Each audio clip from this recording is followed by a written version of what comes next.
थोड़ी देर में मस्जिद रहमा से मगरिब की अज़ान होने वाली है।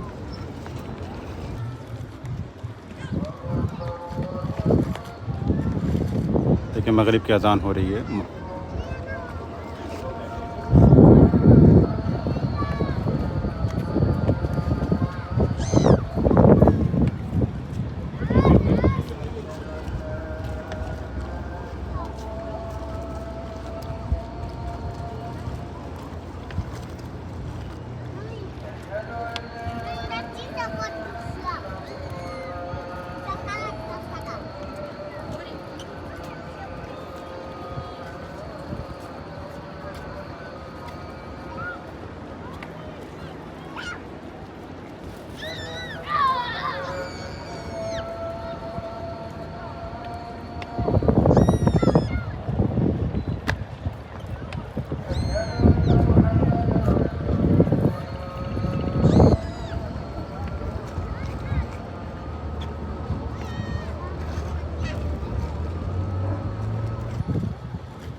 मगरिब की नमाज़ हो गई।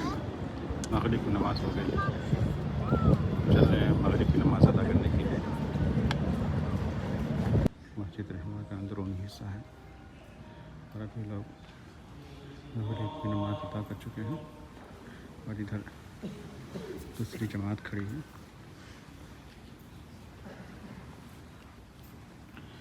एक नज़र आप देखें मस्जिद रहमा के अंदरूनी मंजर माशाअल्लाह बहुत ही शानदार है, बहुत बेहतर बनाई गई है। और एक चीज़ आप और गौर करें कि यहाँ पे जितनी भी मस्जिदें हैं, ये पीछे आप जो देख रहे हैं जो घेरा हुआ है उसके पीछे औरतों का है। यहाँ पे जितनी भी मस्जिदें आपको मिलेंगी उनमें औरतों के लिए अलग से जगह है, वो भी नमाज़ पढ़ सकती हैं, वो भी मस्जिद में आ सकती हैं, उनको इजाज़त है, शरीयत ने इजाज़त दिया है। तो यहाँ पे उसका इस्तेमाल किया जाता है कि औरतों को भी अलग, औरतों की नमाज़ के लिए अलग से जगह ख़ास की जाती है कि वो भी आकर के नमाज़ अदा करें, क्योंकि वो भी मुआशरे का निस्फ़ हिस्सा है। उनको हम मुआशरे से अलग नहीं कर सकते। लोग अभी मगरिब की नमाज़ अदा करके निकल रहे हैं।